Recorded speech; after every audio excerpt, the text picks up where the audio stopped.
नमस्कार. जालना जिल्ह्यामध्ये महाविकास आघाडीचा सुपडा साफ. सविस्तर माहिती अशी की जालना जिल्ह्यातील 5ही विधानसभा मतदारसंघामध्ये शिंदे व भाजपची बढती.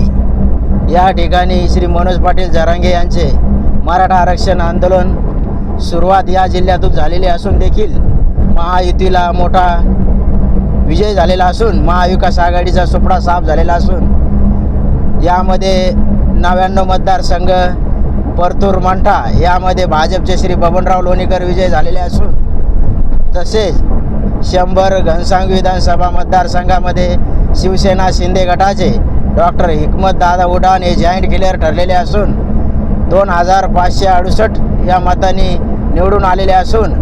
राज्यमंत्री तथा माजी आरोग्यमंत्री 25 वर्षाचे आमदार श्री राजेश टोपे यांना पाडून डॉक्टर हिकमत उडान यांनी शिवसेनेचा धनुष्यबाण डायरेक्ट डोक्यात गोळी मारली असून म्हणीप्रमाणे 100 घनसावंगी विधानसभा मतदारसंघाचा अतितटीचा घासून निकाल काल 5:30 वाजता जाहीर झाला असून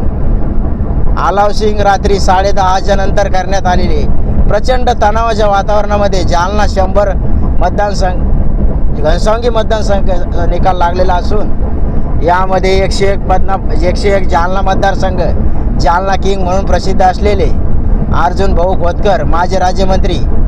तथा आमदार श्री कैलास गोरंट्याल यांना त्यांनी सुमारे 33,000च्या मताधिक्याने पाडून अर्जुन भाऊ खोतकर यांचा सुमारे 40,000 मतांनी विजय झालेला आहे. तर यामध्ये 102 बदनापूरमधील मतदारसंघामध्ये नारायण भाऊ कुचे भाजप प्रचंड कामगार नेते तसेच अतिशय प्रचंड मेहनती व मतदारसंघामध्ये मोठ्या प्रमाणात कामं आणलेले असून कामाच्या जोरावर नारायण भाऊ कुचे 40,000 मताधिक्याने निवडून आलेले असून तसेच भोकरदन जाफराबादमध्ये श्री संतोष रावसाहेब पाटील दानवे 23,176 मतांनी निवडून आलेले असून यानुसार जालना जिल्ह्यामध्ये महाविकास आघाडीचा सुपडा साफ झालेला असून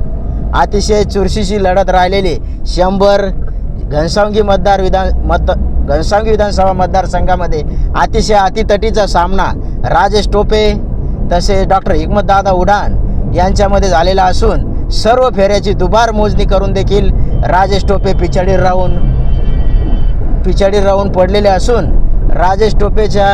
अतिशय जिव्हारी लागलेला हार असून अतिशय जिव्हारी लागलेली हार आहे. तर या 25 वर्षामध्ये श्री राजेश टोपे यांची पहिली हार असून डॉक्टर हिकमतदादा उडान शिंदे सेनेचे निवडून आलेले असून अतिशय मोठ्या प्रमाणात चुरस या ठिकाणी झालेली आहे. धन्यवाद. ओके.